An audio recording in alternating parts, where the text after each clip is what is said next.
Hello? That's awkward. I guess you heard me coughing while I was setting stuff up. I just realized my mic wasn't muted.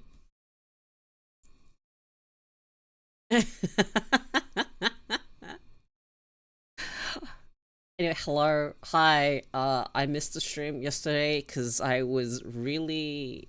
Oh, you heard me typing too?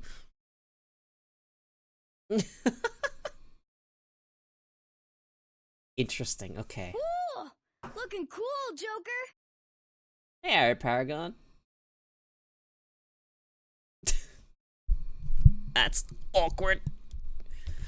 Because I didn't have my microphone in front of me.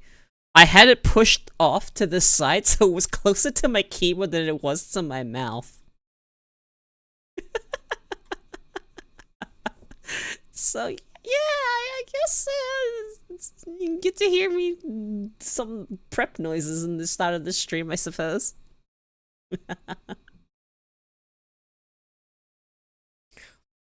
So how have everyone been? Hello. Hello, Dragon Cat Man. Hello, Ball. Hello, Too Confused. Good to see you. Hello, Paragon. And hello, B-Top. That's everyone.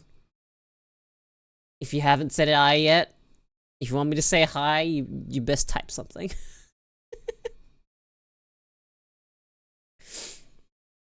But yeah, I am alive because I couldn't sleep. Hi, Dazzy. Yeah, I couldn't sleep.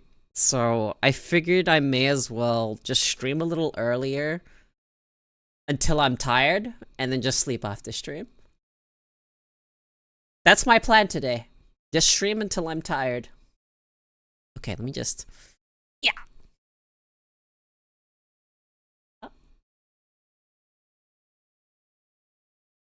Good new PC?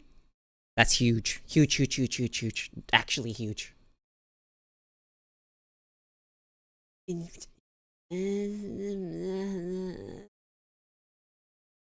Ah, there we go. Cool! Looking cool, Joker!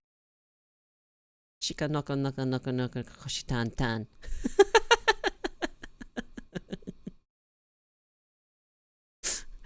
Hey Panda, thank you for the 62 months. Okay, okay, let me give everyone that's here, your early birds, the rundown of what's going to be happening moving forward. Okay? More streams. It's all I can promise you. And probably a lot of survival games. Maybe a lot of the same survival game. But I might actually think about visiting horror games. And even though I don't really get spooked by them or anything, I feel like it could be nice just to appreciate them, if that makes sense. I am way more of an enjoyer of watching other people play horror games. That's what I like. You laugh, you lose. If I laugh at a fucking... I'll lose. If I laugh at a horror game, I will lose so quickly. You have no idea. I am pretty hard to scare. Not to say it's impossible, right? I do have like a physical, tangible phobia that isn't agoraphobia, which I won't publicly mention. I'd only share that with people I trust.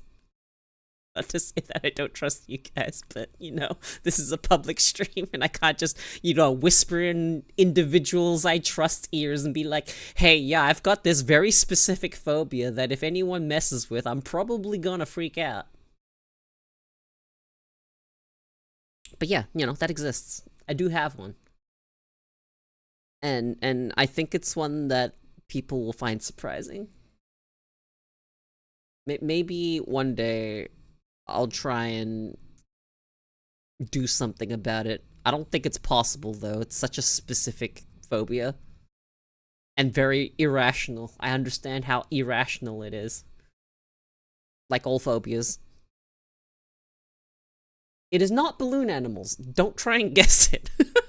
I'm not gonna tell you.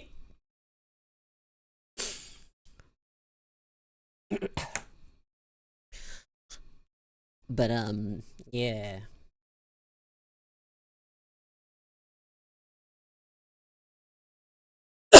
It's not a phobia that I've ever thought that I needed to conquer. And it's definitely one that stemmed from childhood, so.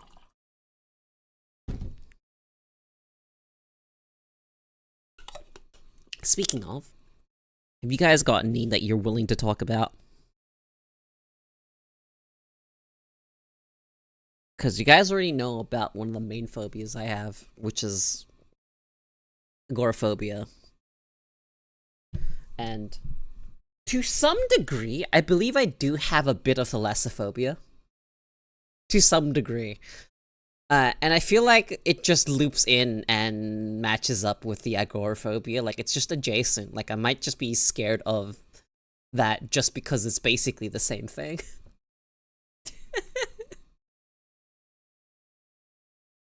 Like, imagine you're in... Okay, hear me out. Okay, so... Imagine you're in a crawl space, okay? It's pretty claustrophobic. But... Okay, crawl space is probably... No, better description would be like a tube, like a tunnel. But it's not that big, you have to crawl in it. You have just enough room just to sit. But imagine you're in this long tube pipe. Call it a pipe, tunnel, whatever it is. And it's super long. And you've somehow managed to find yourself in the middle of it. Okay? Just the very center of it. And it goes on as far as your eye can see forward. You have enough space to turn around, and it goes just as far. It's as if it was infinite. Does that thought terrify you? If you're stuck in this little tube, now what part of that is terrifying? Now this is where I think it gets a little interesting, depending on who you talk to. Is it the fact that it goes on forever in both directions? Or is it the fact that you're actually trapped there? Because there's a bunch of factors involved with this that you can look at. Like, that's a real phobia. Like, being afraid of being trapped somewhere. I know I'd freak out in this scenario I just described. But I wonder how other people see it. Did I do a good enough job of describing it?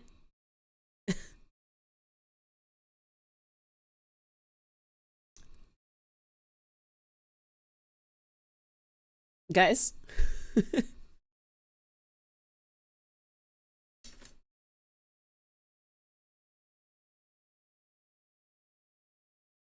If I could see light at the end of the tunnel, I wouldn't be overly concerned. Like... Yes, you can see light at the end of the tunnel, but you see light in both directions, but no matter how far you crawl, you don't seem to find the exit. You don't know this in the situation. Would you just keep crawling towards one of the lights? Would you just keep crawling?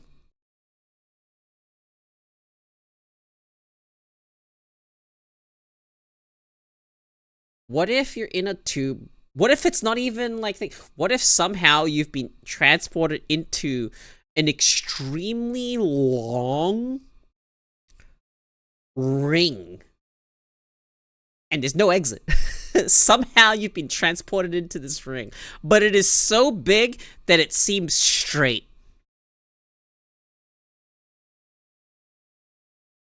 You go through it and don't even realize you're slightly turning. What if you loop around? How would you know? I am essentially describing like a Saw scenario. How, like, I don't know, I I've kidnapped you and put you in a Mobius strip. Let's play a game. What would you do? Would you freak out? Would you stay calm? Or would you figure out that you're in an unwinnable situation and just give up? A ring that feels so big that looks straight. That sounds just like Earth. Unironically could have one set up around the entire curvature of the planet. Just have a tunnel. Never give up, never give in. Yeah, you're right. You keep crawling. You can't stand in this space. You have to keep walking. Just keep going. Just travel. Just keep going. Maybe one day you find an exit, but maybe this is where you die. I know that if I was in said situation, I think you try and make the most of it, but you're going to die if you can't get out within, like, fucking a couple weeks. But that would be a terrible way to go, in my opinion. I would die stressed, alone, and probably terrified.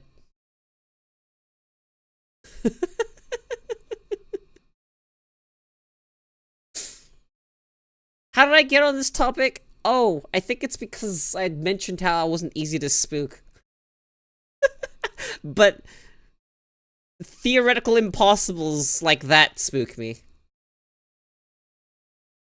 But that being said, I am considering maybe visiting horror games. Like, I do enjoy horror a lot, but I like it. I enjoy horror more through the lens of other people. That makes sense. Because I don't know, it's not really possible for me to appreciate it the same way. To actually feel the tension and actually be, like, in the moment and scared of horror games. I just can't. I literally can't converse. Sort of. If you really want to, like, simplify it down that much, then yeah, I guess. But it's more like I want to vicariously live through them. I want to experience the game with their reactions. If they're scared, I'm like, oh, that's so that's a moment I should be scared at, but I'm not, because I'm broken.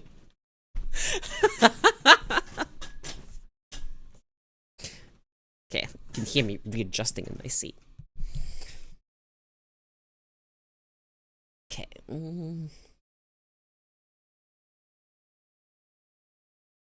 Okay. But it's not inaccurate to say that I'd like to watch other people suffer through things. I do have a bit of a sadistic streak.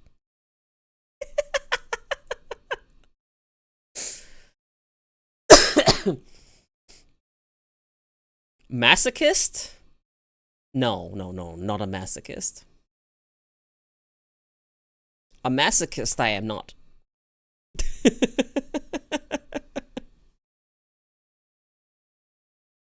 Theoretical horror be like when you first learn about irrational numbers.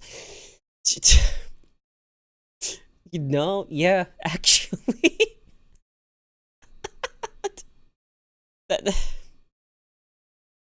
The concept of infinity scares me more than anything man-made could ever make. Uh...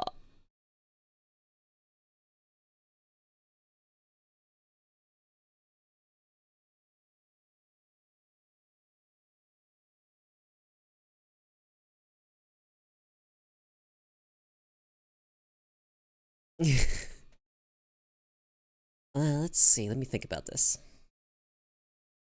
The only thing that actually does scare me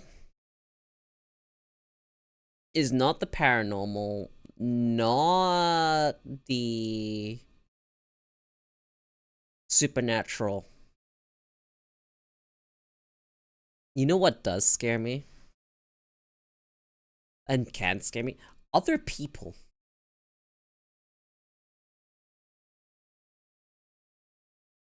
In real life, obviously. Like, real people. Like, unpredictable. You don't know what they do. You don't know what their motivations are. You don't know if they're gonna hurt you. Unknown. It's always the unknown. The unknown is spooky. Yeah. A lot of people misunderstand infinity. You want to elaborate what you would mean by misunderstanding infinity?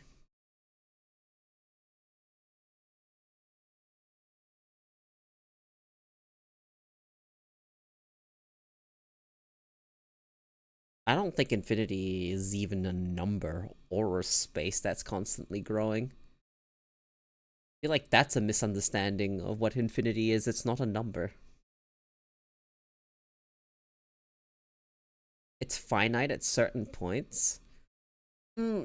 Like, when you consider sets of infinity, right? Like, the way you look at infinity is the fact that there are some infinities that are bigger than infinity. Interesting to think about. Because when you think about the decimals between 1 and 2, or 0 and 1 even, actually, let's just go even that for the amount of, there's infinity between 0 and 1. So that's bigger than just infinity. But infinity is such a hard concept for the human mind to even, like, grasp.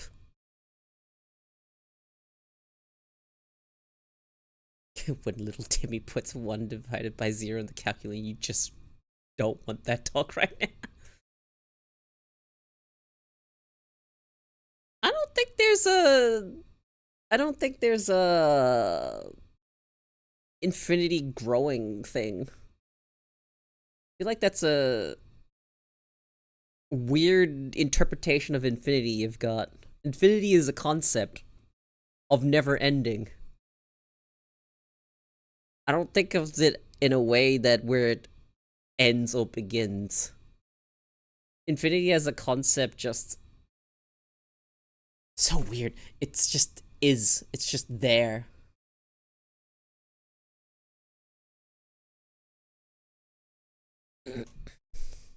Everything ends. You entirely miss the point of infinity. It does not end. That is the entire concept.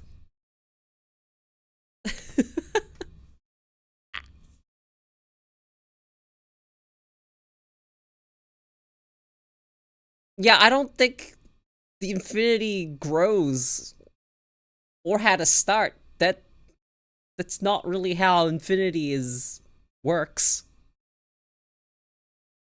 I don't know, man.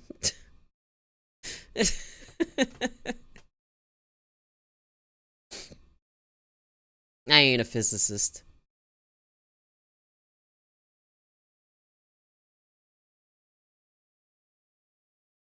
Yep, but you can go infinitely in the other direction too. So, I mean, is there an origin point? Like, you know what unlogics your logic? Infinity is a fucking complicated concept for us to grasp. But I can tell you what it isn't. Finite.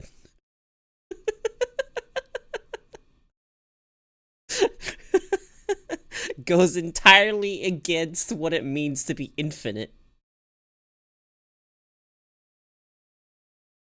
Infinite cannot be exhausted. You cannot run out. Impossible to end. Also known as infinity.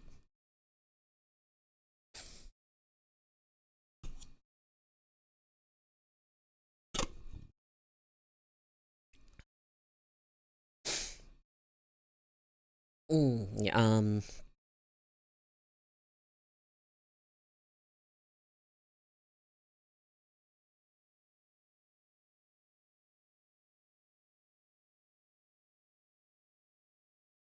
You know, I guess if you say put it that way, uh, yeah, I guess I actually agree with that.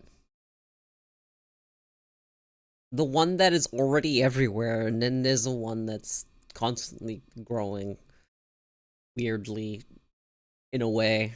I'm not sure how or what it is growing with. Is the infinity that's growing? I'm definitely the latter.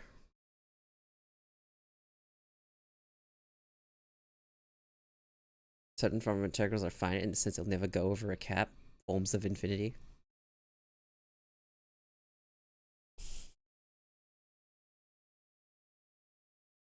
It's so strange, right? When you talk about the infinity between 0 and 1, there is a point where it will hit 1.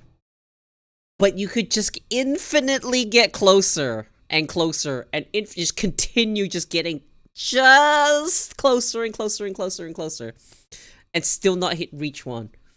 If you just count decimals like that, it will just keep going. And then the amount of decimal places will just continue growing as you slowly approach 1. No matter how long you go, though, you don't ever reach 1. Because it's infinite. You will not run out of decimals to add. That's at least how I see it.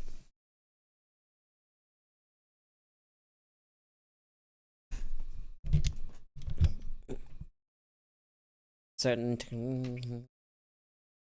Cursor from Zeno's Paradox, this bad boy can never reach the end of a Yeah.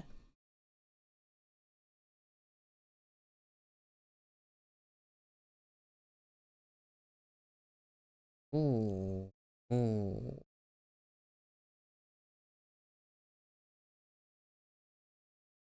I haven't talked about concepts like this in a really long time, to be honest. My brain is partially rotted.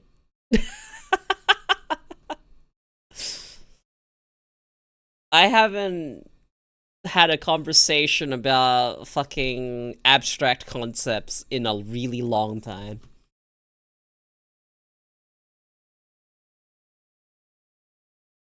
Just got back. Oh yeah, we were talking about infinity, Dazi. The very concept of infinity. That's what we were talking about. Not just infinity. No, there's more abstract concepts. Yeah, just infinity.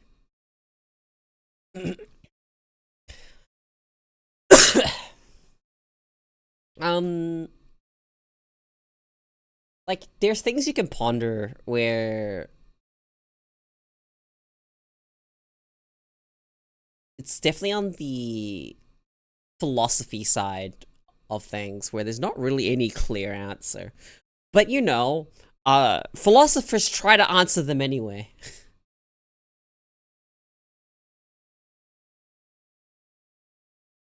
Like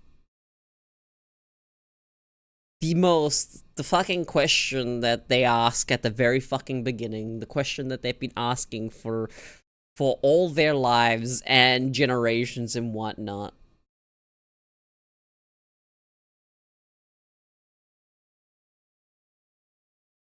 Exactly. We can't even understand numbers over double digits without extraction. Yeah. With our current mindset and our current technology, there's no way we can actually understand infinity. But you know, when you think about questions like, what is the meaning of life? And I feel like that's just kind of like trying to pursue what the meaning of life is kind of a fruitless endeavor. But they'll do it anyway because they're philosophers, right? And I commend them for it. They spend a lot of time just asking questions that don't have answers.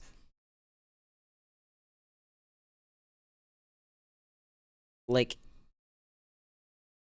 have you ever thought about the sentence, right? I think, therefore I am.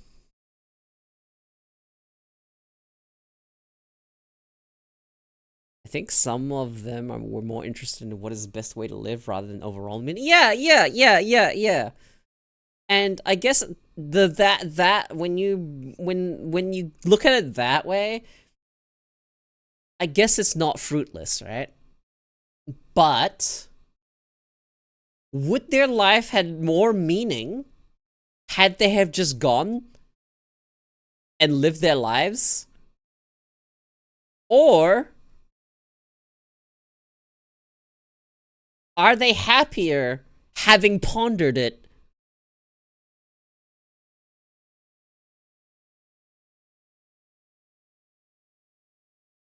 Cause if I were to quote Nietzsche here, he had one way of living his life. Like there's something that comes up a lot in his literature is the term amor fati. I'm probably butchering the pronunciation, but that's whatever, right? Amor fati is basically to love your fate. To be in a situation where your life is the way it is and come to terms with it. And if you were put in a situation where you would relive your life, you wouldn't change a thing. And as weird as it sounds, I am sort of in that boat. Nietzsche. Nietzsche? I don't know how to say his name properly. Nietzsche? Blah, blah, blah.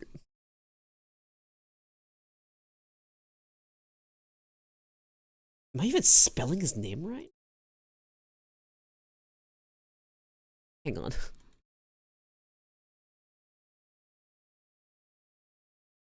Friedrich Nietzsche?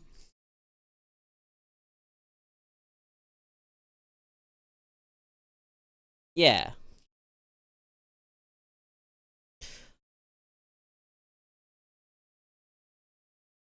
I kind of like the way I see things is there are things I could have done better. But when I ask myself the question, if I were to go back, would I change anything? I don't think I would. The events and actions and all the experiences I had up until this point are what shaped me. Good or bad. Also, the lad who was like, we should be atheists because there's no meaning in our lives outside of God. Heavily oversimplification might not even be accurate. Wasn't Nietzsche also the one that said God is dead and we have killed him? Was that attributed to someone else? I might be wrong. I might be misquoting.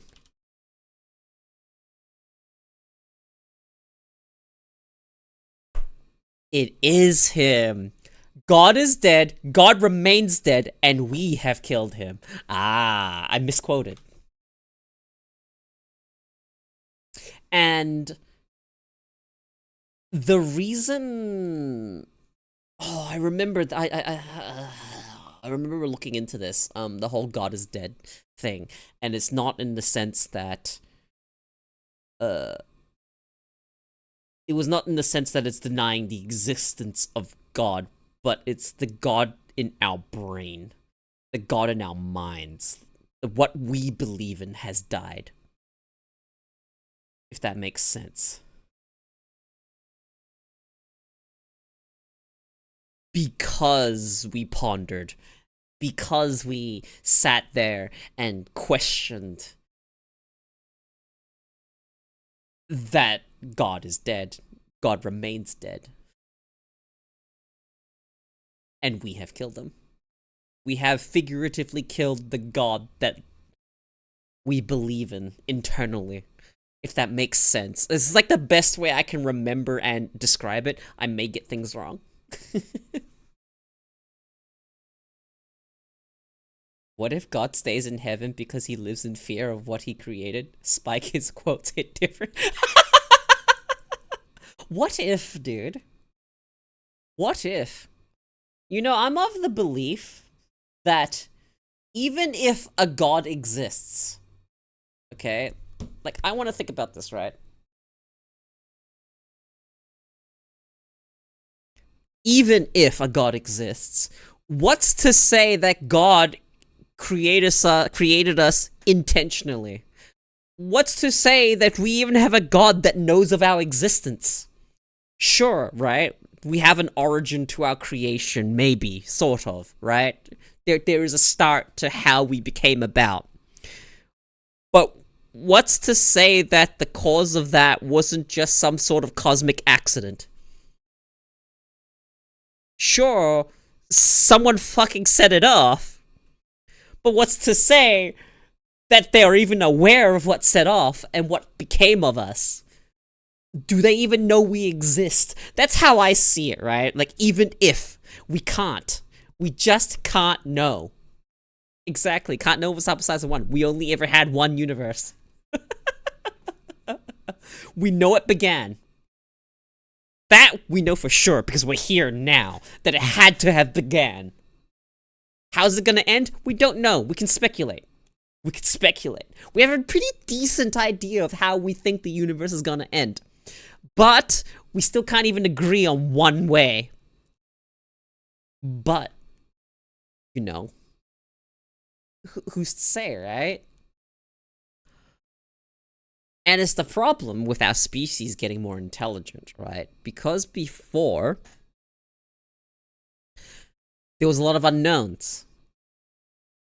And to help people cope, back then, to help people cope, they essentially invented a concept of an afterlife and a god that oversees us to help with their daily lives. But we have gone in a direction as a species, we have progressed to the point where we don't necessarily need that comfort anymore. And I know this sounds really like I'm dismissing religions. No, I think it's fine. I think religion has its place for people that need it.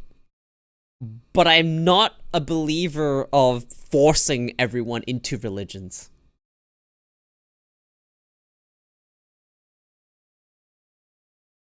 Like, I ain't denying shit. I ain't gonna refute. I ain't gonna make any statements about like whether or not gods exist or not.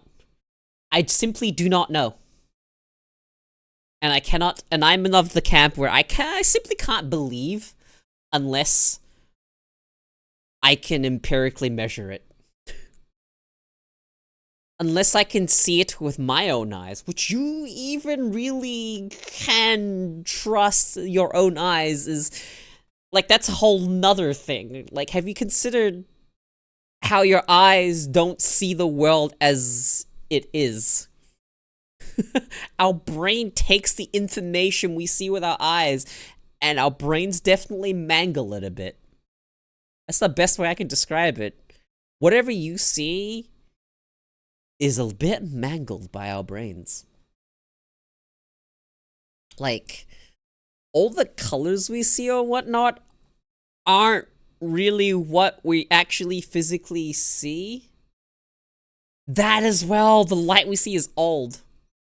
This makes me want to watch Doctor Who. I love Doctor Who.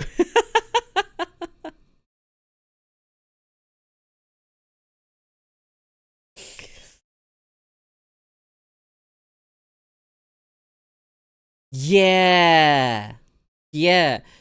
All old data. It's so weird. Like, if you look at the world from that lens, from the very specific scientific, this is it lens, you realize our eyes are not accurate. You cannot trust your own eyes. And on top of that, you can't even trust our own brains. So, what are we left with? whatever we've got, really. We just have to deal with the fact that our brains are faulty.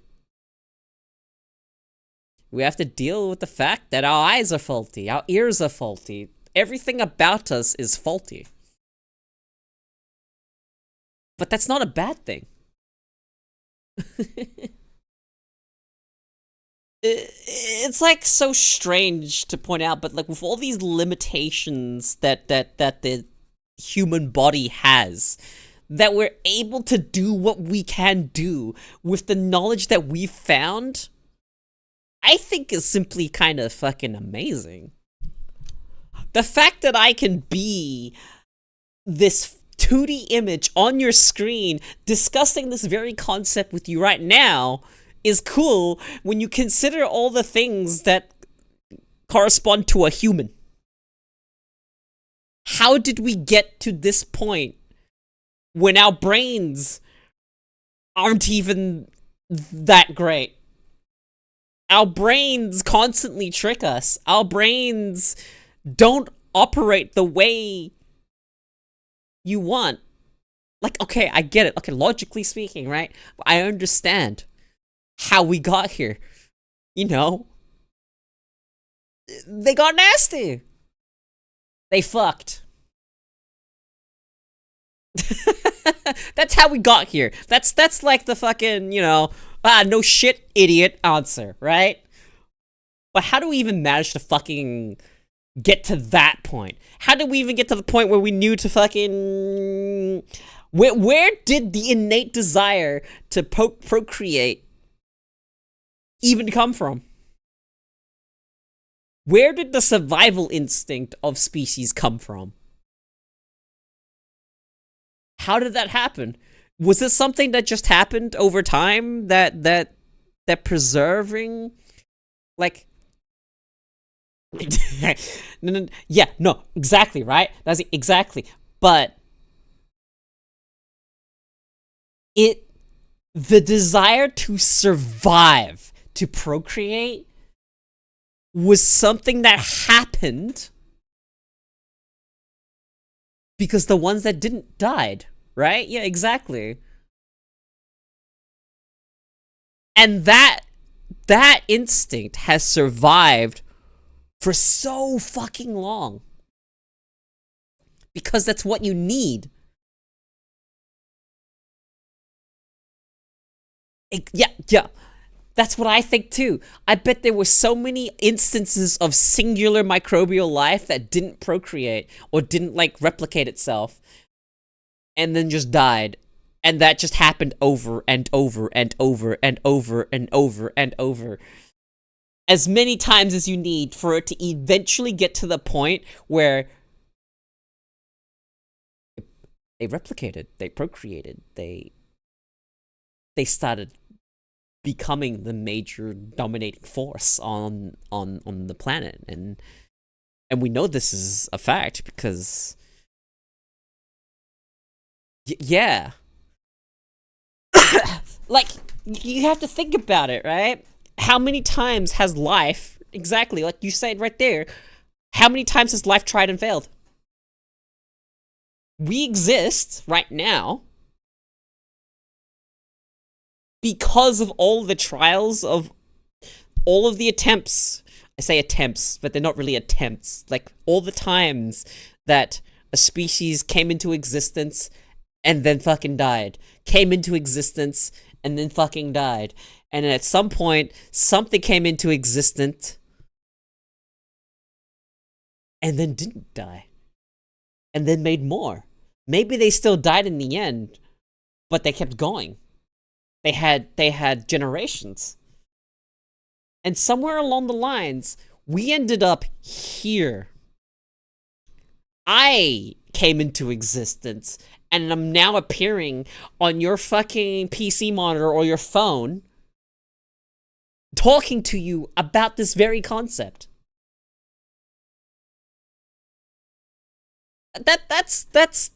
There's so much to it that you can, if you think about all that came before us and what had to have happened for us to still exist,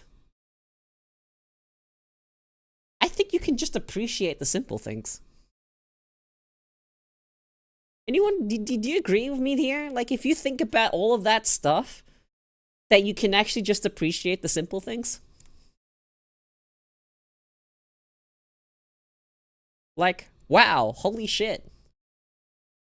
We're a collection of matter that knows it's matter.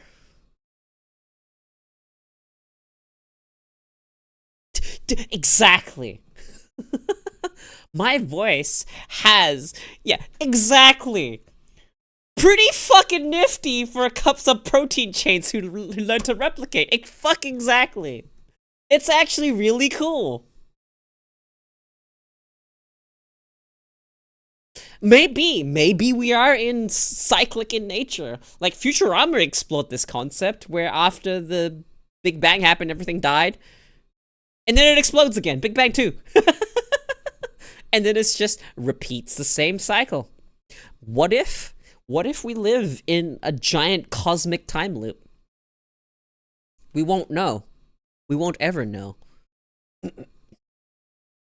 What if the moments you have of deja vu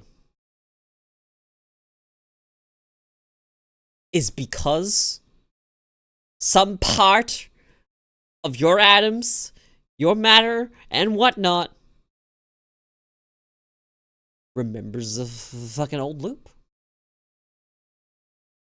Be funny if we get to other planets and just find empty graveyards.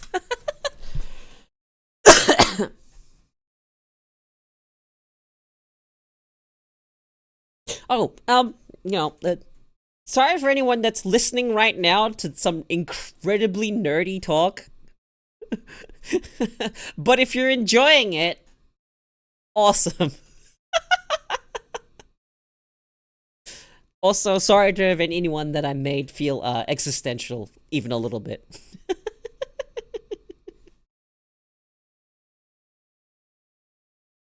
I think it's really cool when you think about it. And yet, here, nice TED talk. Also, happy Pride, yeah.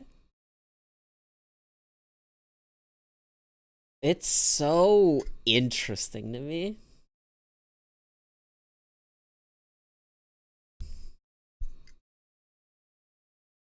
Oh yeah, it's Pride Month.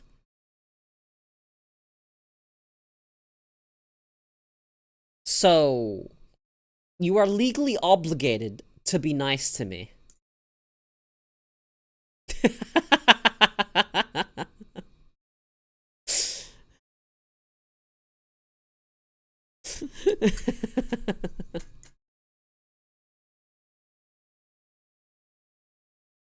Like, when you think about this, right?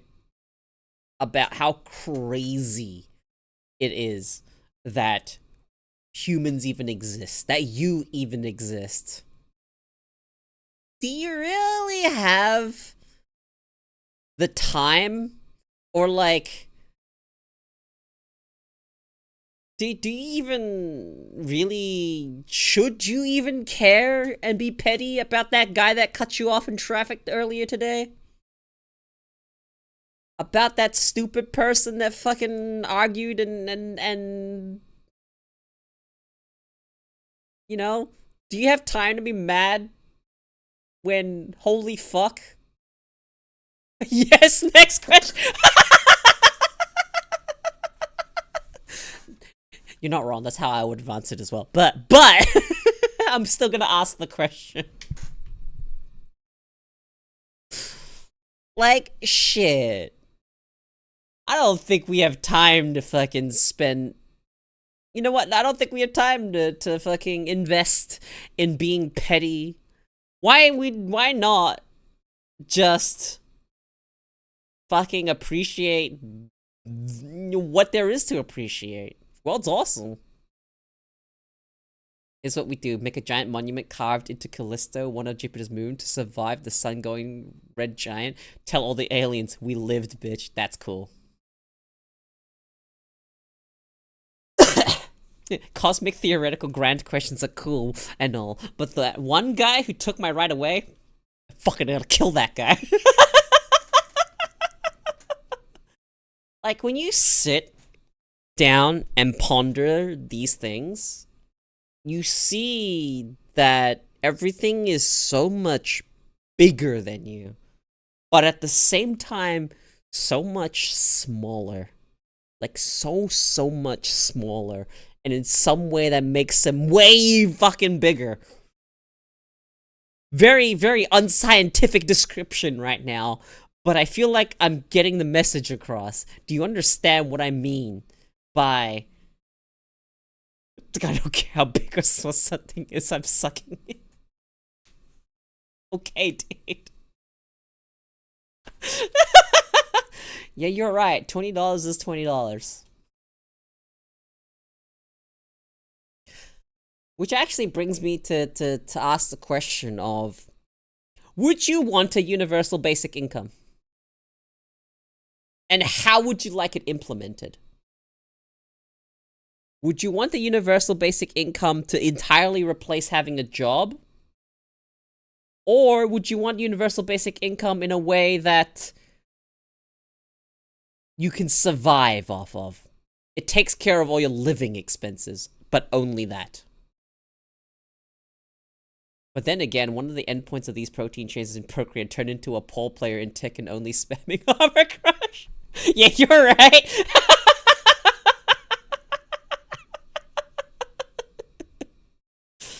All these millennia of evolution, all these protein chains, all these bacteria, and somehow it's become you, and you choose to be a piece of shit on the internet.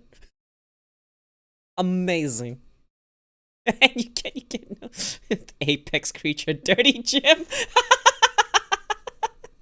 You're right. Somewhere along the lines of the path, it ended at you. Ended at Dirty Jim.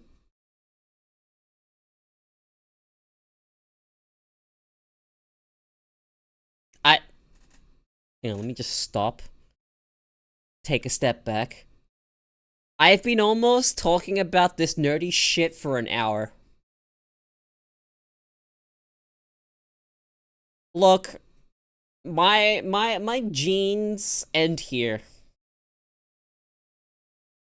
And it's mostly because I'm gay.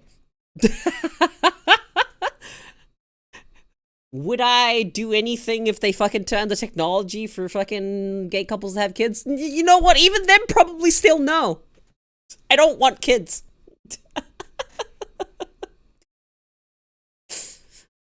Do I feel the need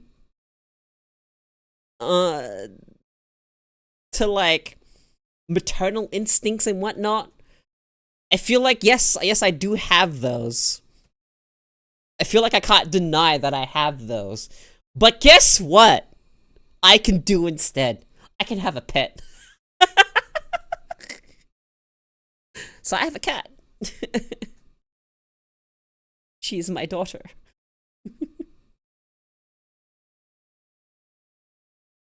To be fair, you're more so talking about metaphysics, which is separated from, which is more to do with human emotions. I mean, you're right. But I don't want kids. I feel like my legacy won't even be attributed to me. All I know is that if I have helped someone in some way, if I have in some small way enriched the life of someone else, and they've gone on to enrich the life of someone, and so on and so forth, I'm perfectly content with that. Doesn't even have to be knowledge. If I have made someone's life even a even just like a little micro fraction better than it currently is, I think I've done a pretty good job.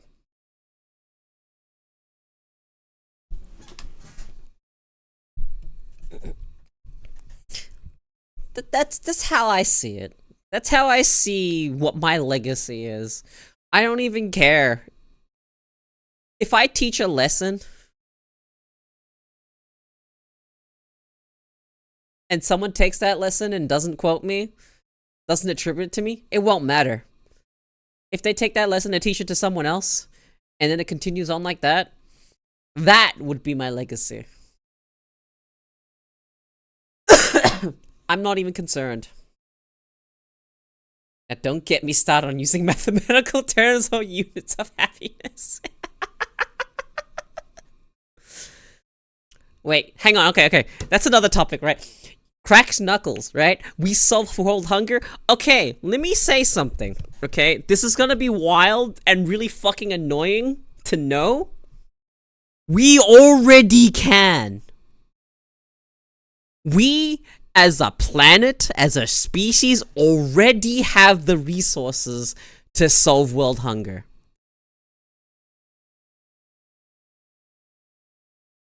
But why don't we have the means? Because the logistics to do so is a nightmare.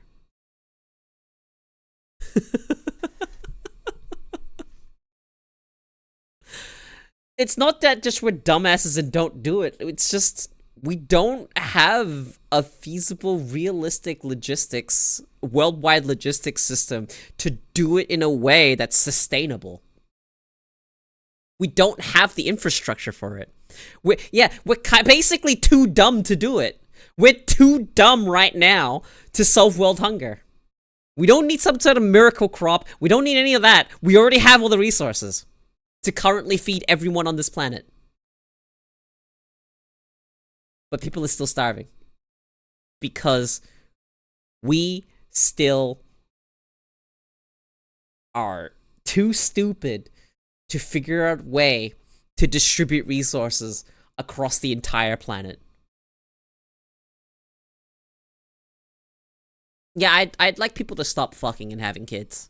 Stop having kids.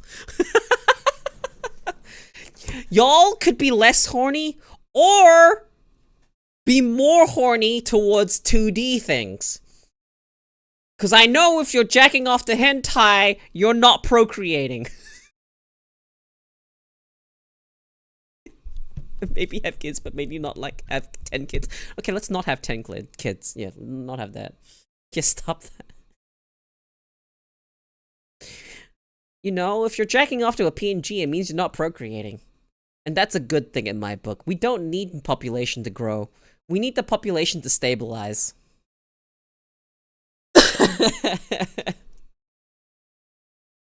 I honestly think that the human population, the global population, is probably gonna level out around 9 to 11 billion.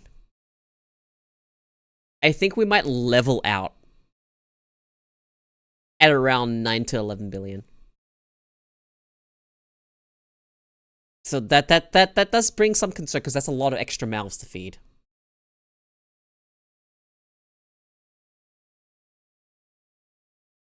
Kids? Funny, you think people like...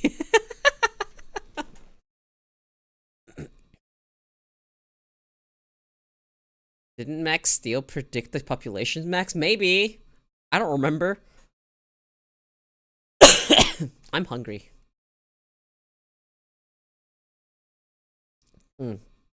Just speaking the thoughts that come to my mind. But you know what helps with the population control?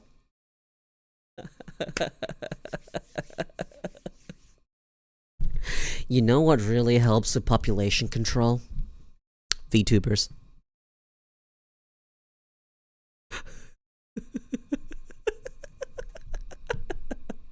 Best form of birth control. Fucking VTubers.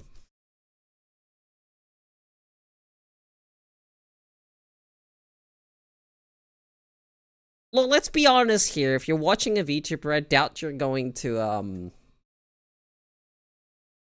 have kids.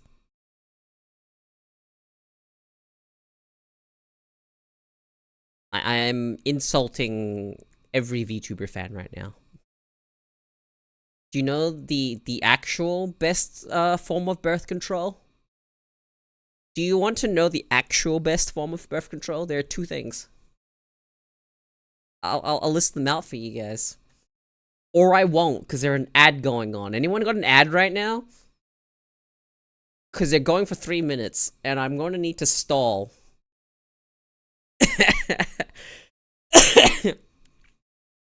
But they're on the internet. They're like at least 3 forms that I can speak of as good birth control. No, actually, maybe just 2. Actually, I need to reconsider one of those. You know how to stop a guy from getting laid? Give him a World of Warcraft subscription. Introduce him to VTubers if you want to be double sure. And if you want to be triple sure, introduce him to old school RuneScape. But I need to reconsider old school RuneScape because why are there so many old school RuneScape content creators that have fucking wives? They have wives and kids. How did this happen? Maybe not old school RuneScape. Maybe that gets you bitches. I wouldn't know.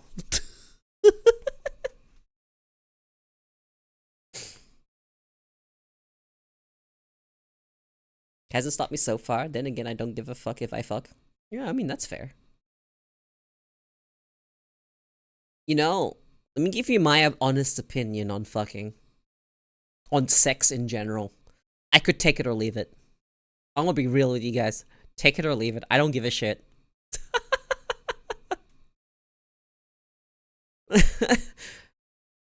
eh? Do I enjoy looking at women and hot people in general? Yes, very much so. Do I want to fuck every hot person I see? No.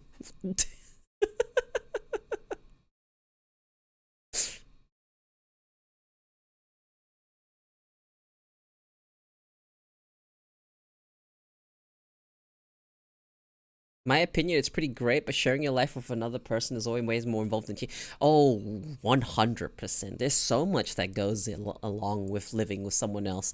With an entire other person, when you're living with an entire other person, you're not going to align on everything. Compromise is like the most important thing when it comes to living with someone else. It is compromise. You have to compromise.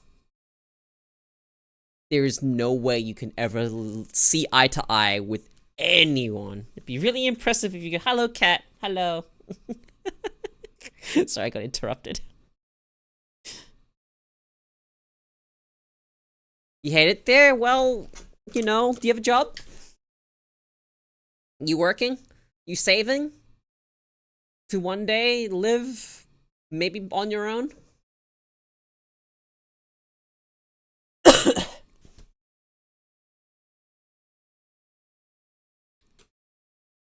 Nice. Okay.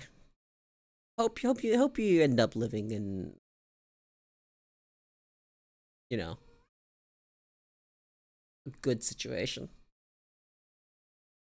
But yeah, when it comes to having a partner, even before you live together, it's just a lot of compromise. It's a lot of what are you willing to put up with? And what can you tolerate? And what are you willing to give up? It is a give and take.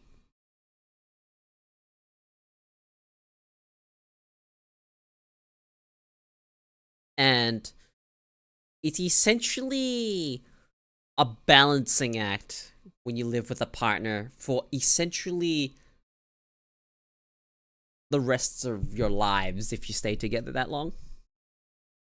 But that's not to say that it's bad.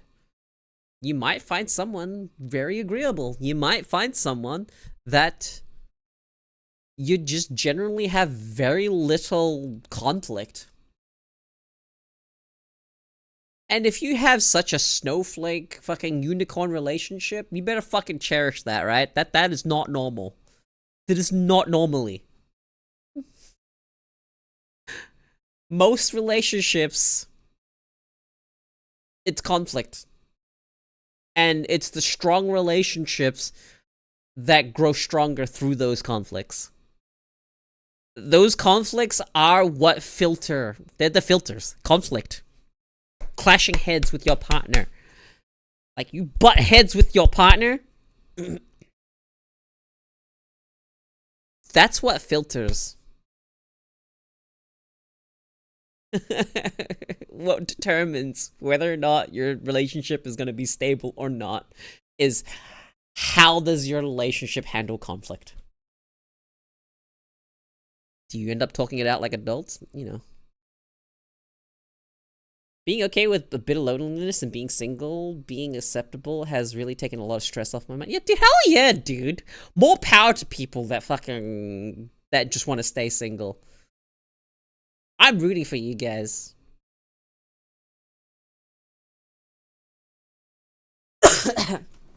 Like, for me, I feel almost the same way. But I am in a relationship, and I'm content to stay in it.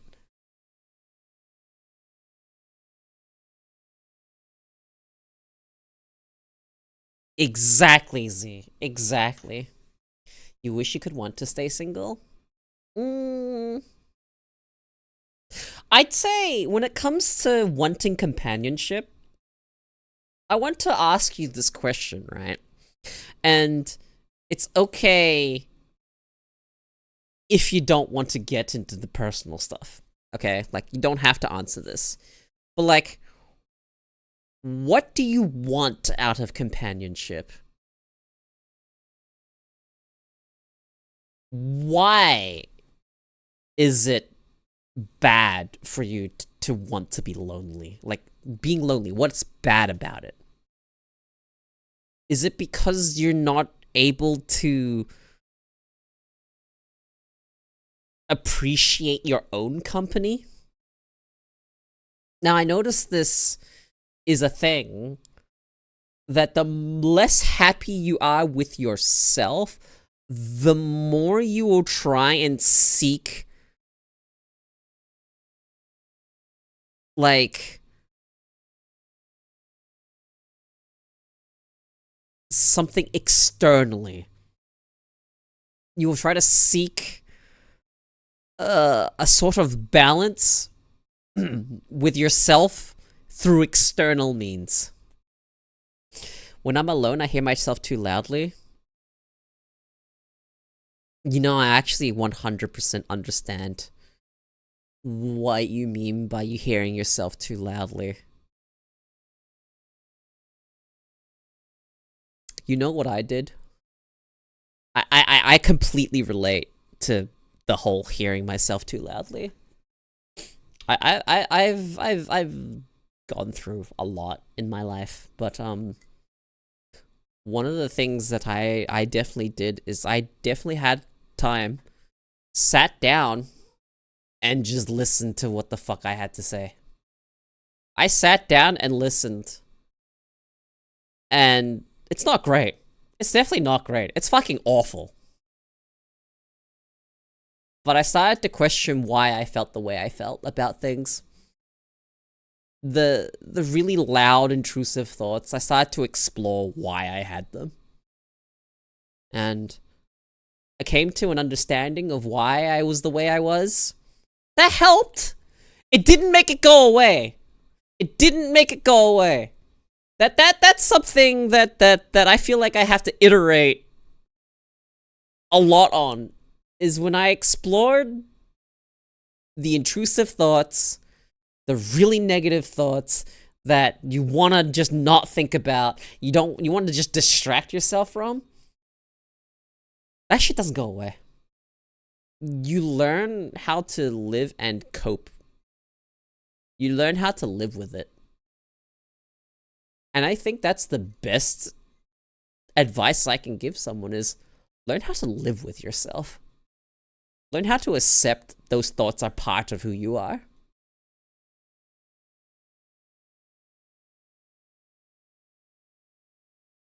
Exactly, Z. I just happen to already be in one. Hello, cat. Hello. You're meowing. Yeah, yeah, yeah, yeah. Yeah, I think it's more important for a person to have a healthy relationship with themselves, right? If you can accept yourself, you will realize you don't need someone else to, like, quote unquote complete you. You realize that if you do find someone else, it amplifies what you've got. And it is not, you're not half. You're not only whole when you have someone. When you meet someone, it is two wholes meeting and then enhancing each other's lives. I'm sorry. I hate that the fact that two holes meeting is something that can be misconstrued. For fuck's sake.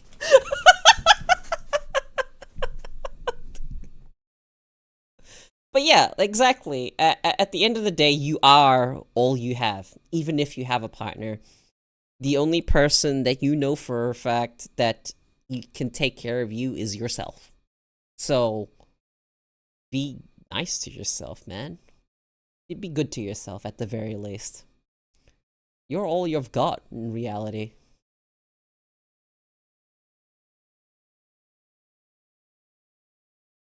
That's not easy to do, though. Self love is one of the hardest things to fucking practice. Unless, you take self love to mean the other thing.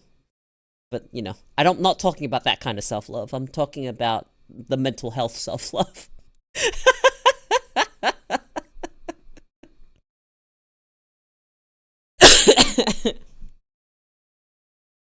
but life is what you make of it.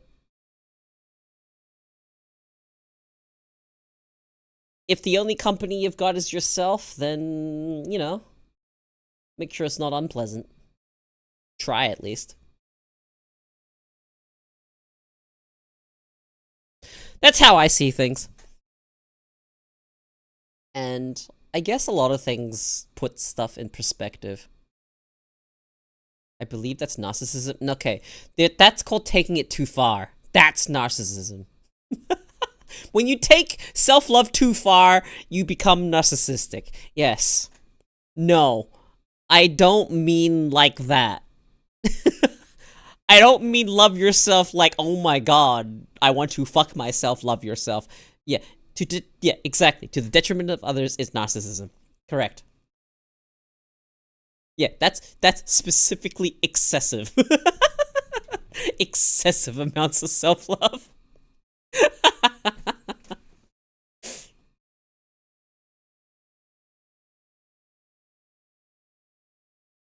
But if you could, I mean, like I'm not gonna say no to self-cest if it was put in front of me, right? Right? This is what we're talking about now. Like, if you could,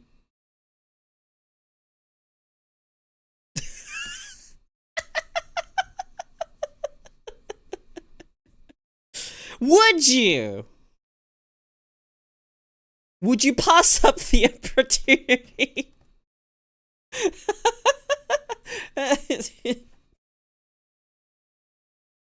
To sleep with yourself, to bang yourself.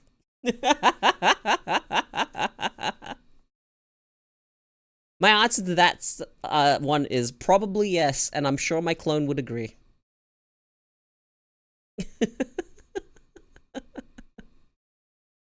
I guess it helps that I'm gay, right?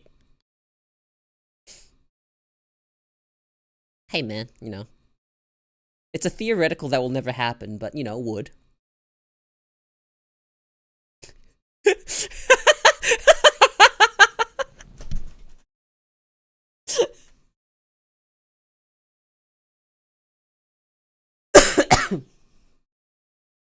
Mm.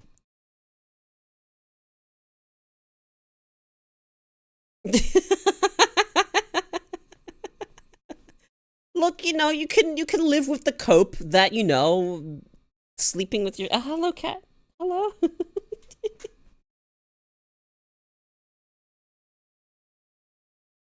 Cat wants my attention. Give me a second.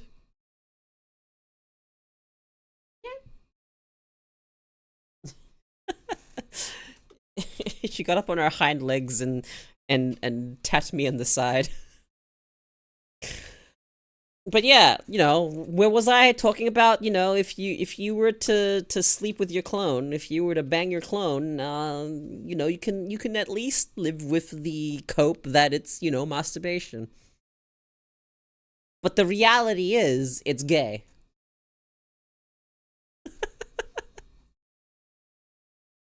Just saying. I'm just saying. It is gay.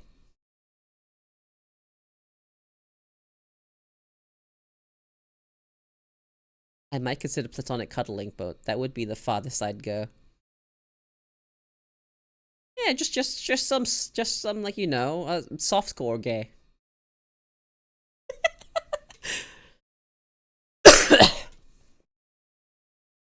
You tell me. You're the only one that could answer that. What if it's both? What if you take turns? Who goes first?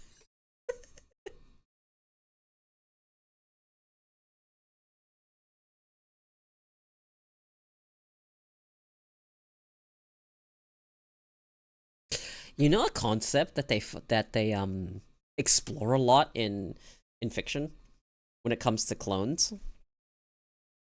The whole like both clones or the original is there and there's a clone, but the clone believes it's an original because it's got the same set of memories and everything.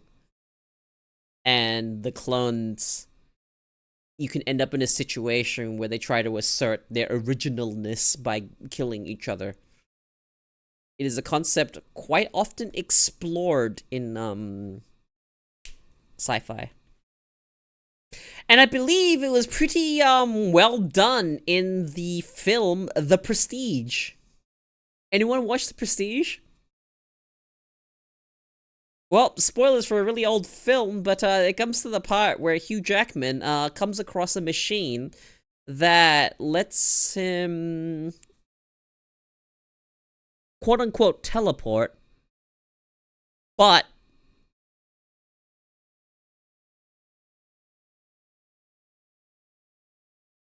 he keeps killing off his copy. But the reality, I believe, in that film is that the original died at the first teleport. And ever since then, his magic trick, he had been drowning himself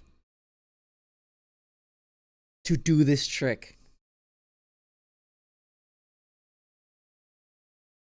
Oh, the Jet Li movie where he goes around killing his parallel world clones. That's the plot of Soma. No, that's the plot of Prestige. The Prestige. It has I'm pretty sure it has Christian Bale in it, right? Yeah, Christian Bale and Hugh Jackman. Good movie. I like Prestige.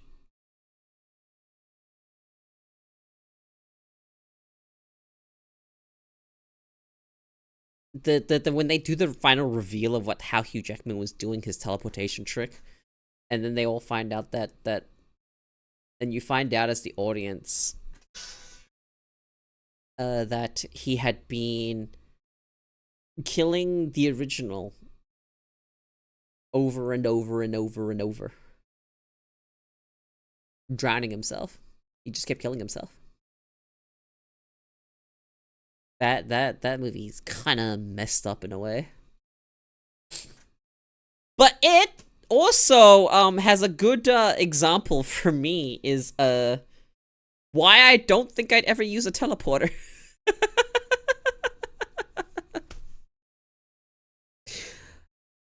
Do you unironically only make a copy at the end of the teleporter and you as the original die?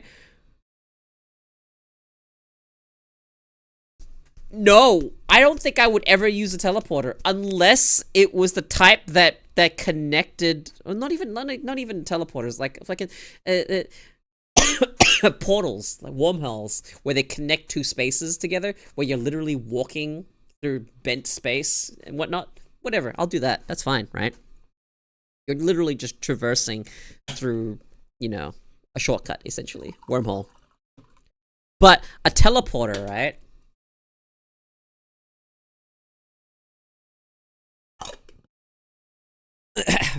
you don't know whether or not there is no way of knowing, even if someone successfully created a teleporter,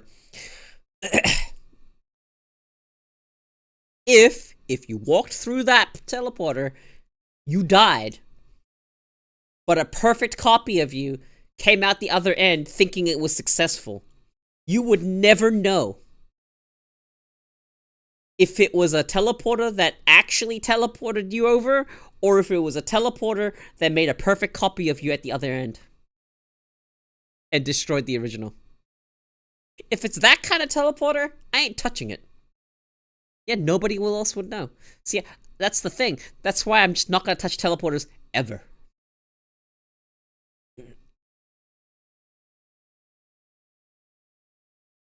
My consciousness ain't gonna magically transfer over to the fucking new copy. My new copy is just gonna be me and live out the life like I would have.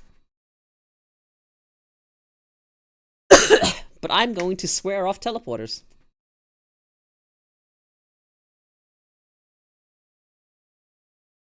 That's this entire concept is like it's like sort of sci-fi horror.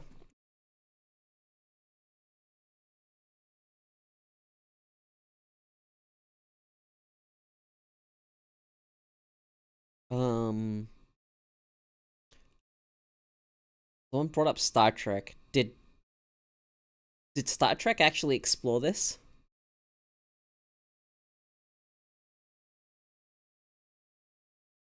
If you and your clone is the exact same, then is there truly an original?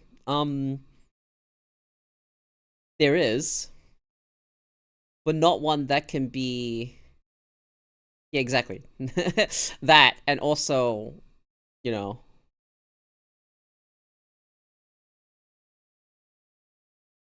Oh man, I'm tired. Yes, I'm glad that it's actually explored, because that is one of the main reasons why I'll never use a teleporter. And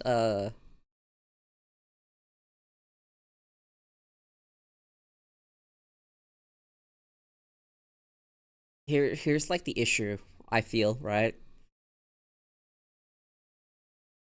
How would you deal with this very concept if your loved one used a teleporter? Would you just have to live with the fact that that your partner is now potentially a copy? Would you just have to live with that? Or would you mourn the fact that your partner's probably dead? This is extending it now to, okay, you've refused. This is the next step of this like thought experiment, right? You've refused teleport travel.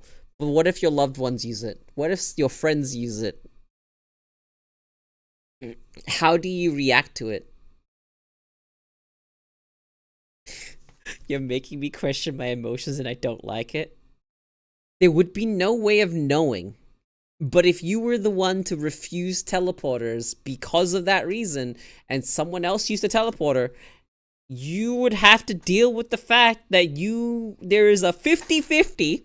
It's a pretty fucked up mix-up of whether or not they're a copy or they're still the original. It's a 50-50, and you will never know. Unless we somehow manage to solve consciousness.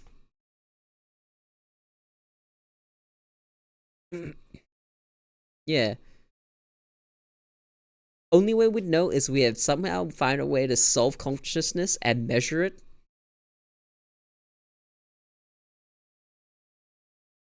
there would be a distinct moment where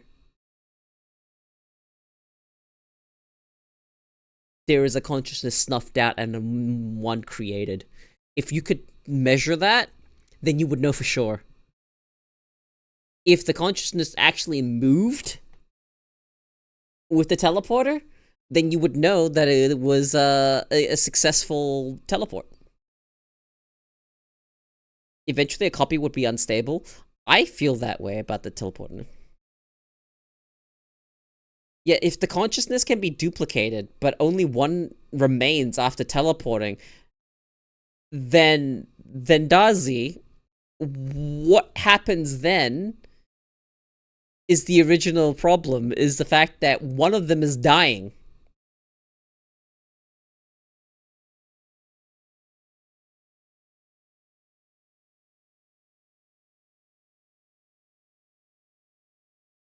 The brain-mind distinction is a hell of a rabbit hole. Oh my god. Yeah, no, you're right. That is an entire rabbit hole.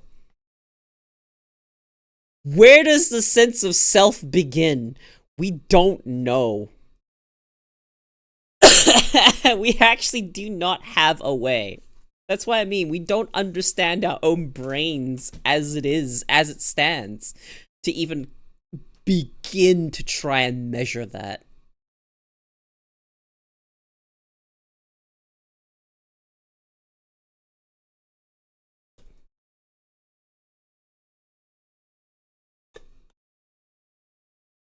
Alright guys, the cough, and the and the fact that I'm tired is like sort of catching up with me. It is getting a little rough to continue talking as much as I have been. I don't know how much longer I can, but I'm going to stream as long as I can. Entirely possible that I lose my voice.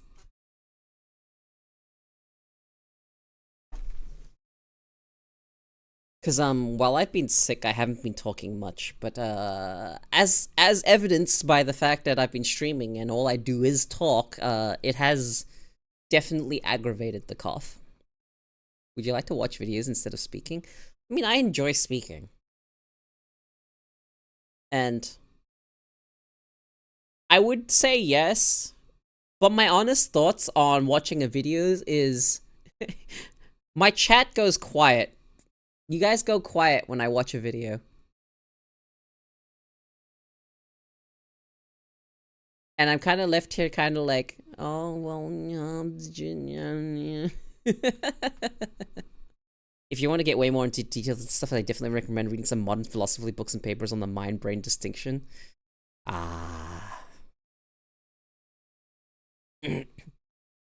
I have no idea if the mind and brain are one and the same, or if the mind is a separate thing housed in the somewhere. But I'm gonna be completely real with you guys. The concept of a soul has become very real to me after seeing AI art.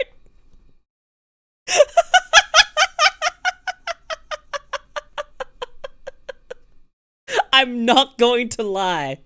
Looking at AI art, I actually, I can unironically say that there's like a feeling of like it just looks soulless.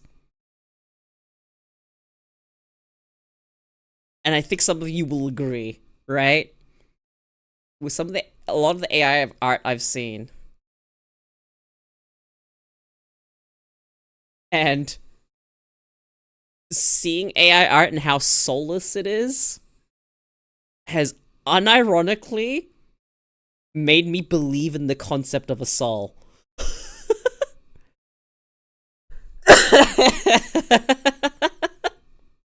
Unironically made me believe in that.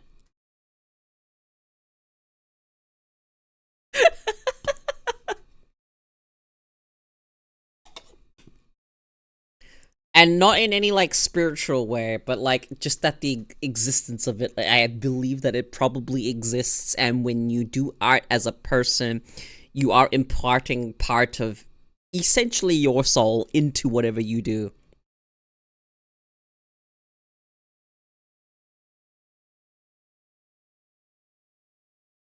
Corporate music, yeah.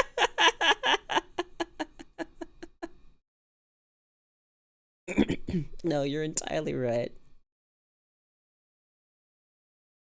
Yeah, art reflects the buildup of technique and knowledge of the person behind it, so you can actually see where it is. Whereas AI art, it's taking from pre-existing artists and more than one, and combining them in a way that, you know, someone that taught the algorithm what was correct and what's not, um, put together, and it's I like.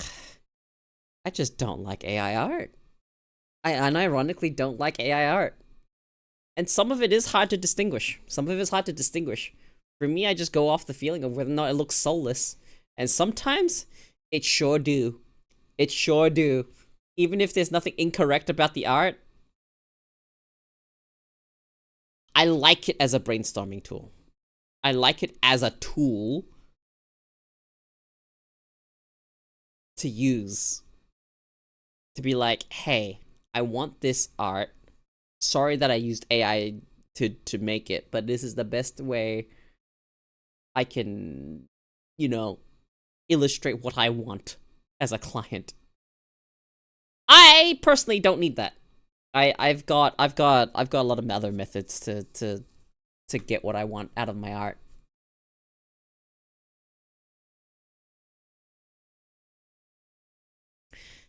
I think the client artist process is actually quite interesting. I have to put into words and find examples, and you have to try and take from that information and give me a final product that I am currently imagining. That's really difficult to do. Which is why you get back and forths and feedback and whatnot, and then be like, yeah.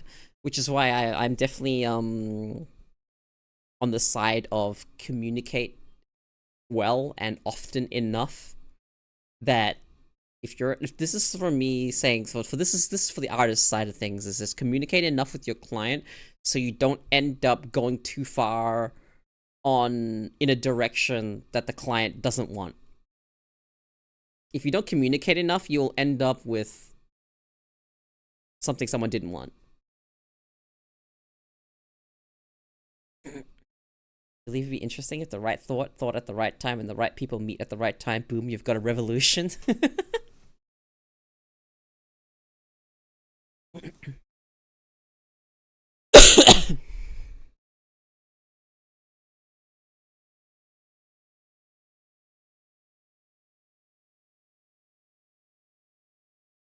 mm,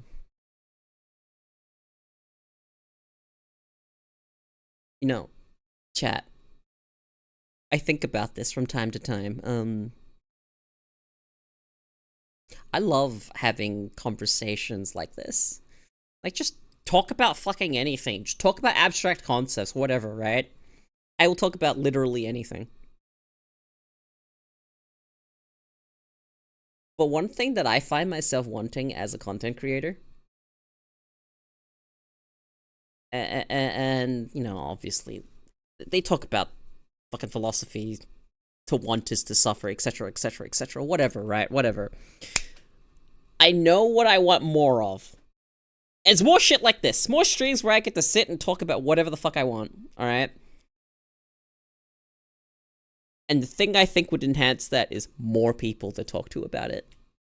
More people chiming in and being like, here's my 2 cents on this topic.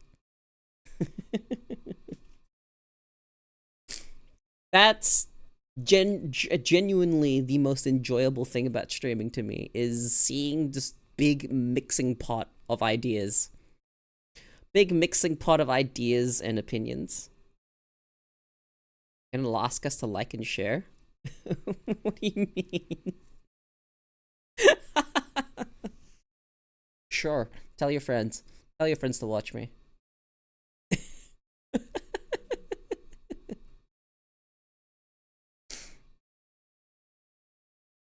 Like to grow an audience so we can become this big fucking potluck of ideas and knowledge.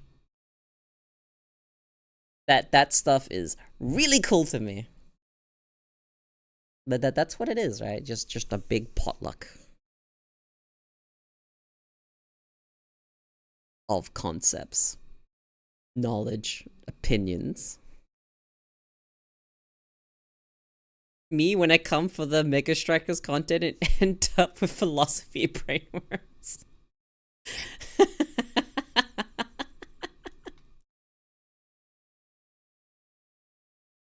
If it doesn't help that they found my mommy ASMR tapes.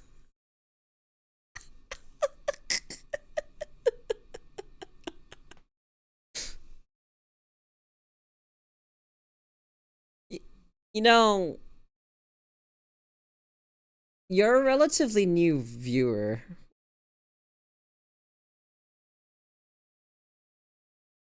I want to shorten your name, but I don't know which part to shorten it to.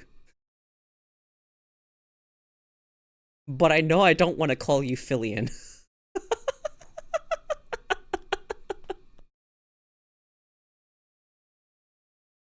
Phil? FBB? Nah, I like FBB. So, tell me, right? You're as a newer viewer, what made you return to my stream? I'm interested to know. What brought you back? What made you decide, hey, this streamer is cool enough to come back for a future stream? And you've come back to like 2 of them.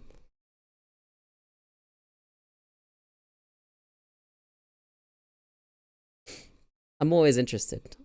Found me appealing? In what way? Visually? Audio? Audibly? Audio? What word would you use here? For audio? Wait, what is the visually for audio? Is it just audibly? No, that feels wrong.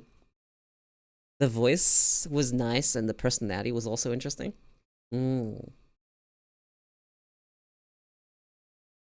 The awkward one was someone's I was too lazy to click the unfollow button and was also too lazy to find someone / something else to watch. You know what? I always respect the person that says that and they just keep watching and they just stick around even though that was their original reason that they stuck around, and then they just stay and they're just a follow for years even though the original reason was fucking I couldn't be bothered finding unfollow and I was too lazy to click off. That's funny, but also based for staying around after that despite the fact.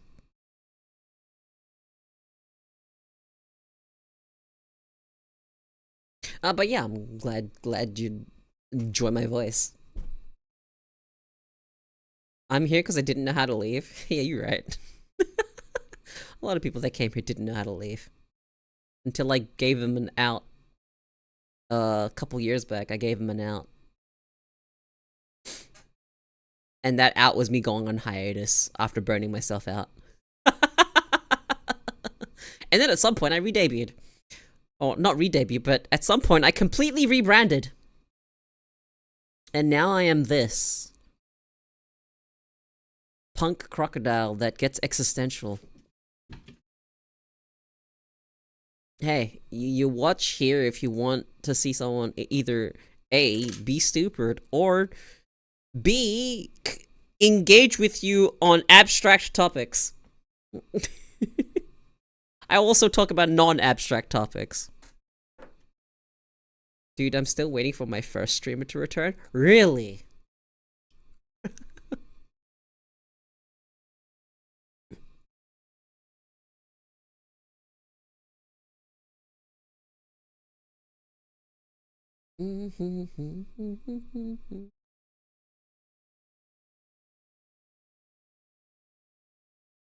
sec. I need to check something.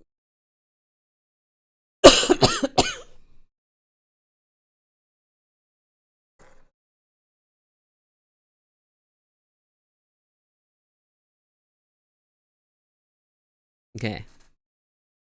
I need to just check. Collecting data. Hey, hey! Hey, Abso. How you doing?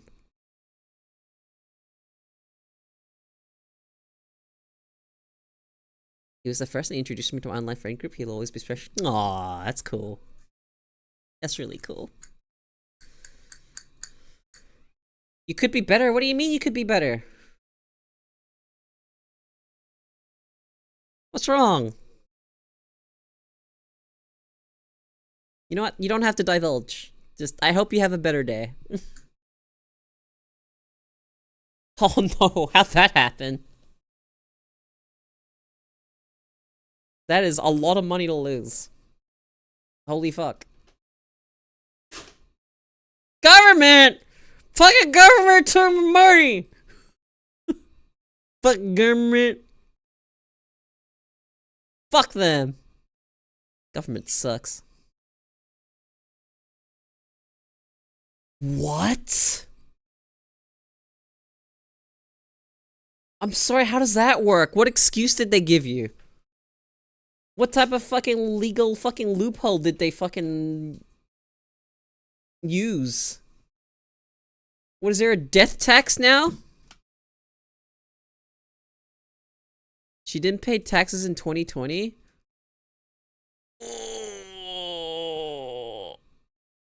No, dude! That's so fucked!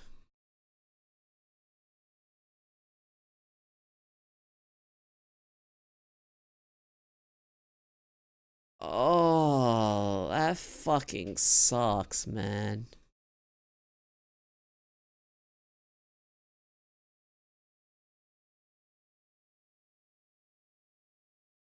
What the fuck, man? Wait. How does that work, even? If someone passes away before they can pay tax,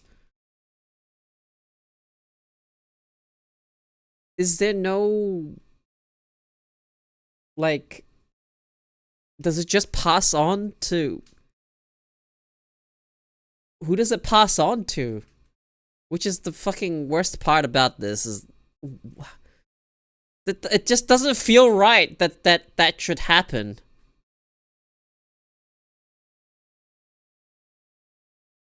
What even is the fucking law behind that shit?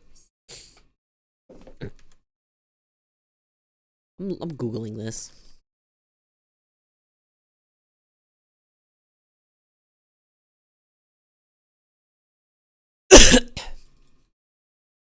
Oh man, that is the last thing you would think about to do.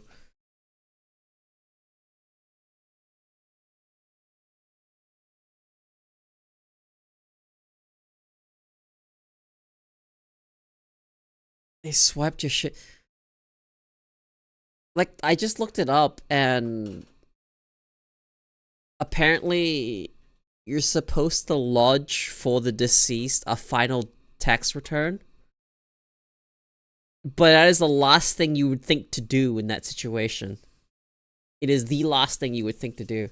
You did! This shouldn't be legal then.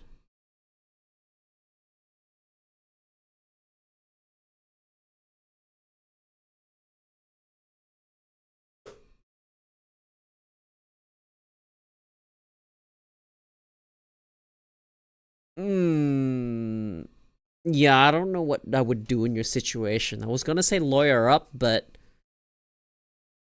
I don't know how you're gonna pay for that, but you might be able to. You might have to find someone that will help out. I think you have a lawsuit. Yeah, you have a lawsuit on your hands. That's fucking messed up. I hope things work out in your favor.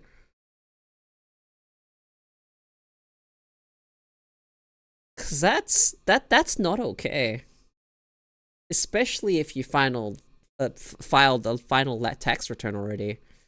Like, if you guys actually did that, then this shouldn't be the case. That's not okay.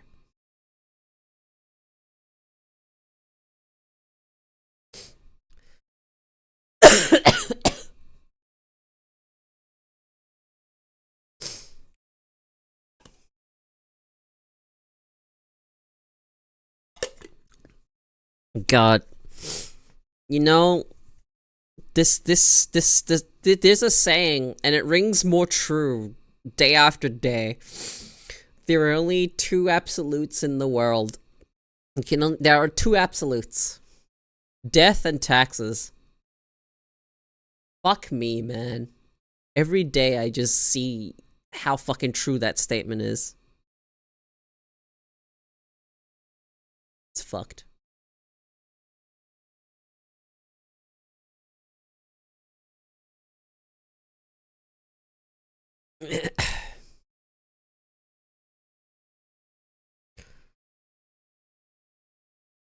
I got so mad I threw my phone at the car. It bounced off the hood and hit the windshield, so now I got a bitch-ass crack in the windshield. There are three? I mean, I guess you're right. Birth is one of the third. But I like going with, you know, last two, because what if you're at the end and there's no one being born anymore? The only absolutes left is death and taxes. If everyone stopped having kids, you know, death and taxes are still absolutes. But yeah, no, that's fair. I completely understand. I'd be yeah, my birth? Yeah, well, sure.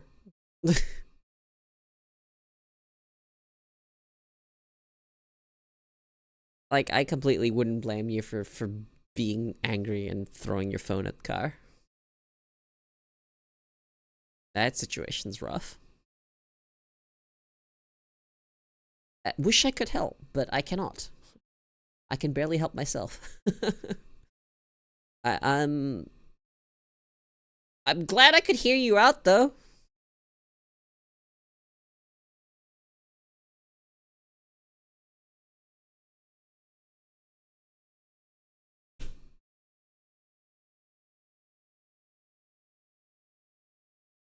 Okay,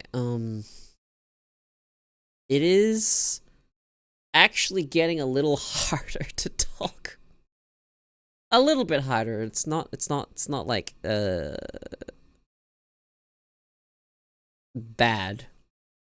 But I am feeling my cough getting a little aggravated. That, and it kind of feels like I'm losing my voice a bit. I don't know if I actually am. I feel like I might be talking a little bit deeper. I have been drinking water this entire time because of my throat. This entire time I've been drinking water.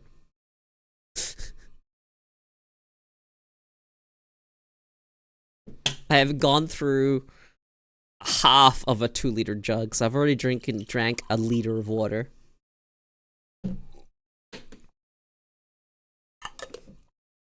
But I do have some cough syrup. Drink some cough syrup real quick.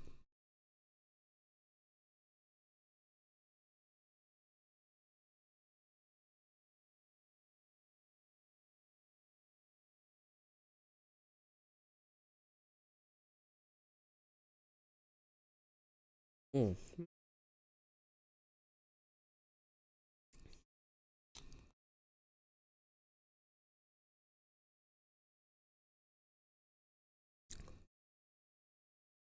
Confirm Koeko is a thirsty bitch. I mean, it's not entirely wrong. Hey, Valkyrie. I do love looking at women. I fucking love women.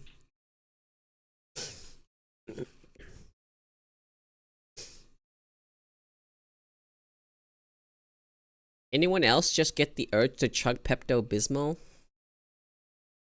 What is Pepto-Bismol? Don't have that here.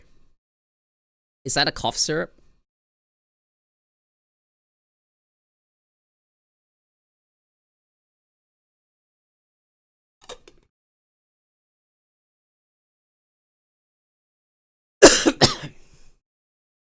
It's the blood of Danganronpa character.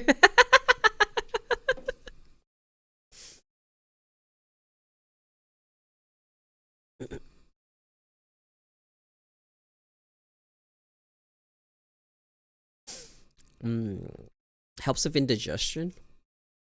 Are you constipated? Do you have a blockage?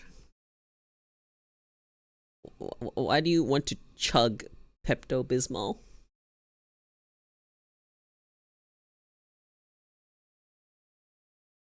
Isn't Pepto-Bismol like pink looking?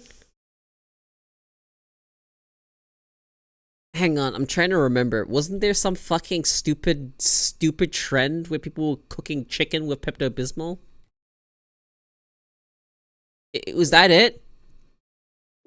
Am I correct? Was that the thing that was on TikTok at some point? I don't know. I'm not on TikTok. Nah, you're thinking pink sauce? Are you talking about that pink sauce fiasco? Oh my god, NyQuil chicken was the other one I remember. Fucking NyQuil chicken.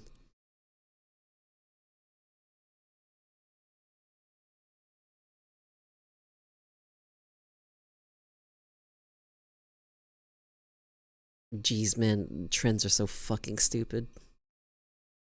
But anyway, moving on from NyQuil chicken, I have a question for my viewers. Okay, I have a question for you guys. All right, chat. When you're looking for a VTuber to watch, what do you look for? You know, I'll make the question a little simpler. What is the first trait that you look for when you're looking for a new VTuber to watch? Okay. So, games. For you, games they play? Number one thing? Okay. Boo. Does their crackhead energy match mine? Considering you've been around here for a while, Abso, does that mean that my crackhead energy matches yours?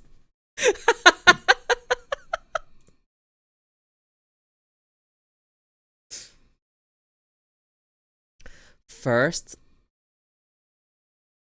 game. Second, model. Third, voice. Fourth, personality. And what the fuck they're talking about. Okay. Because for me, the number one thing that I look for when I watch VTubers, the number one thing is voice. How long have you been hearing it? Let's see. Since 2021.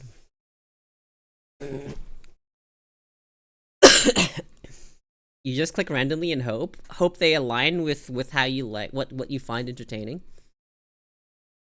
God, I'm old. You've been around for a long time.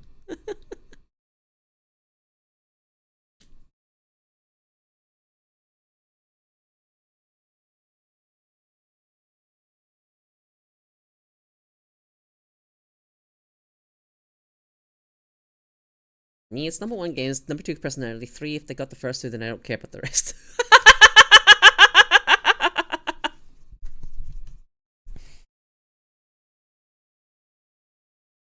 Funny, I look at how they treat their mods and community first. What the fuck? How do I treat my community? I think I appreciate you guys a lot. But it's not like we don't banter here.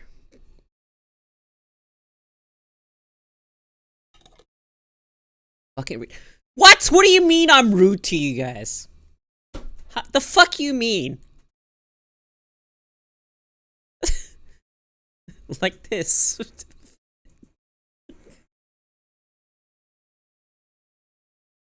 The fuck you mean I'm rude? Ugh, dude, fucking...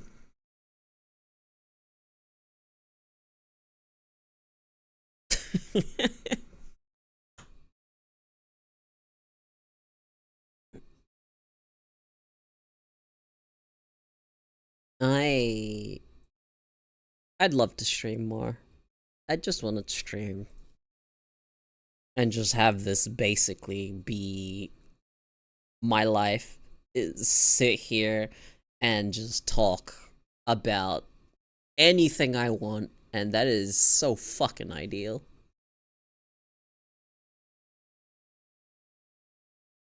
Community gaslighting the streamer is pretty normal behavior. It actually fucking is. I made a stop at Idaho. Anyone want some potatoes? I could do with a couple. Yeah, I'm doing it. Streaming, I am doing it now, but like I mean like long term. I want to be able to stream more, like maybe even fucking daily with a day or two off to not burn myself out. But like I want to do this. Like I want to just stream. But I can't just stream.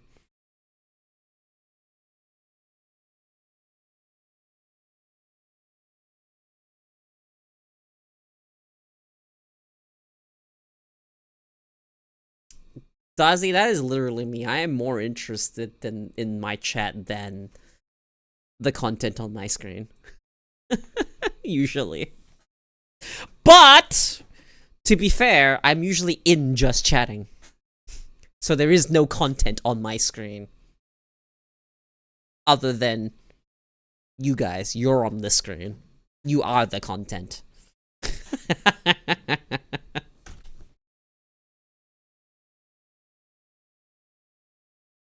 I was genuinely wondering why I hadn't seen you go live in a while, since watching your streams after work had been routine for you. I was sick. It's like that's the best answer I've got for you, is that I've been sick. I'm still sick. I'm literally dealing with long COVID, and I've got this really stubborn cough that won't go away, and I'm just perpetually tired all the fucking time. I'm way more tired than I am normally. But on top of that, I'm finding it hard to sleep. It is the grand slam of symptoms. I'm tired, but I can't sleep, and I've got a cough, so I can't really talk a lot. Like, normally, I could probably stream for fucking maybe like 5 to 6 hours, talking the entire time. Here, I've been talking for 2 hours, and I'm already feeling it on my throat. That's how bad it is. Then I'm like trying to speak more relaxed than trying to be energetic, I guess. I don't know. Tell me if you guys prefer me trying to talk more calmly than excitable, I suppose. Because I feel like I do talk a little bit more excitable normally. But right now I am relaxing my voice as best I can. Look, Valkyrie, I remember the lesson I have taught here. It doesn't always work. It is not foolproof. It is definitely not foolproof.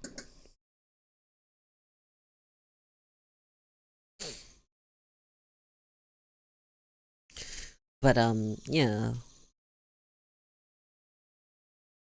It is entirely possible that this cough never fucking goes away. And that is fucking awful. I really hope I'm not in a situation where this cough never goes away. But if I do sound a bit different,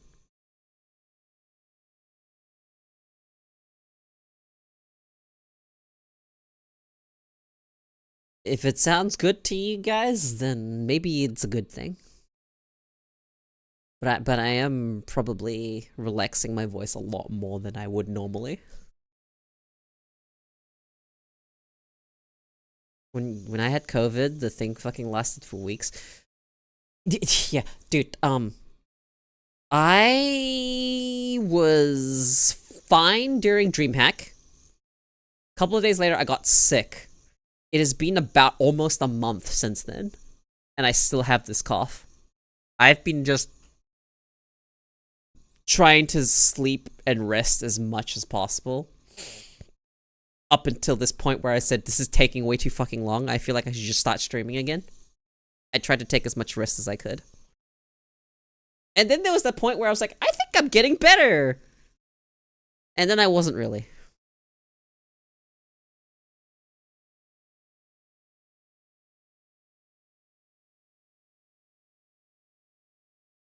I got COVID, my sore throat was so fucking bad, I thought I was gonna die dehydrated. Oh my god, dude.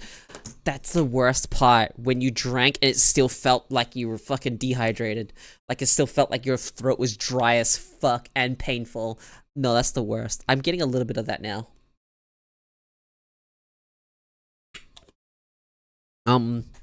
Yes! Yeah, that was, drinking water was agony. Yeah, I had to drink boiled water. I had to drink hot water. Even that sucked. But it was better than drinking cold water. Cold water fucking fucked me up. I feel like instant oatmeal literally saved my life. Dude. Nah, that makes sense.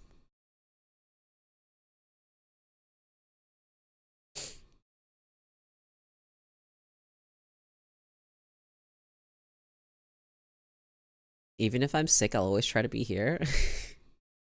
I appreciate it. I would eat oatmeal so I could guzzle water after. Okay. Okay, I'm thinking maybe that I might have to end stream here and go lay down and not overdo it and lose my voice. Because I want to stream again tomorrow. If I can.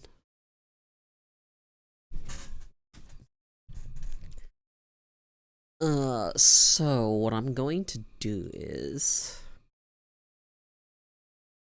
I'm gonna find someone to raid. And quite often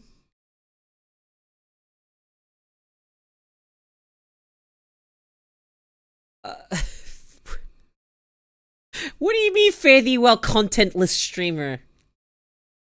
Wait, what does that mean? Hang on. Hold up. Okay? Hold up. What does this mean? What do you mean contentless streamer? Is it because I haven't streamed enough?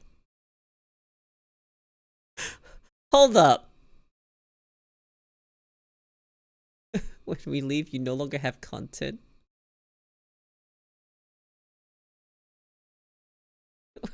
Everyone run. You're the one that said it! Is it because I haven't been streaming enough? Is this it? Is it because I haven't been streaming? Not by choice. I want to be here. I want to be here. Just, you know, I'll be more active again. You fuckers. I want to raid someone. I'm gonna raid a reptile.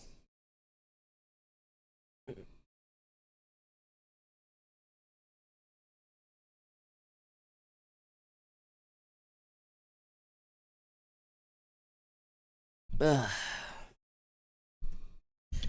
Doing like a donathon or something. Alright.